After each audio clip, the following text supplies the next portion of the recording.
इस वीडियो में हम निम्बस में ऑनलाइन स्टोर सेटअप करने का तरीका देखेंगे। ऑनलाइन स्टोर यानी शॉपिफाई से कनेक्शन करने के लिए ई कॉमर्स के मेन्यू में सेटअप ऑनलाइन स्टोर को क्लिक करें तो सेटअप ऑनलाइन स्टोर की स्क्रीन ओपन हो जाती है। इसके 3 डिफरेंट स्टेप हैं।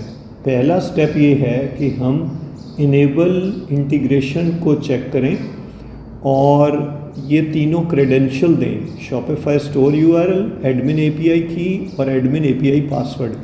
ये सारे क्रेडेंशियल जब हम शॉपिफाई पे स्टोर बनाते हैं तो उस ऐप को बनाते हुए हमें ये तीनों मिलते हैं।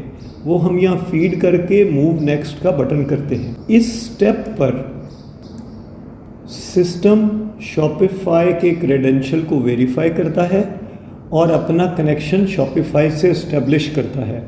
अगर वो कनेक्शन सक्सेसफुल होता है तो दूसरा काम सिस्टम ये करता है कि आइटम्स की लिंकिंग को, क्योंकि मेन काम शॉपिफाई और निम्बस में जितने आइटम्स या प्रोडक्ट्स हैं उनको आपस में लिंक करना है, उसको वेरीफाई करता है। अगर वो सब वेरिफिकेशन हो जाती है तो अगला स्टेप हमारा स्टेप 2 में हम एक निम्बस के स्टोर को शॉपिफाई के स्टोर से मैप करते हैं। इसमें हम निम्बस का एक स्टोर सेलेक्ट करते हैं। अब इस स्टोर की इन्वेंट्री शॉपिफाई के साथ सिंक होगी और जब शॉपिफाई पे इनवॉइसेस बनेंगी या कस्टमर ऑर्डर बनेंगे तो वो इस स्टोर पे निम्बस में लैंड करेंगे।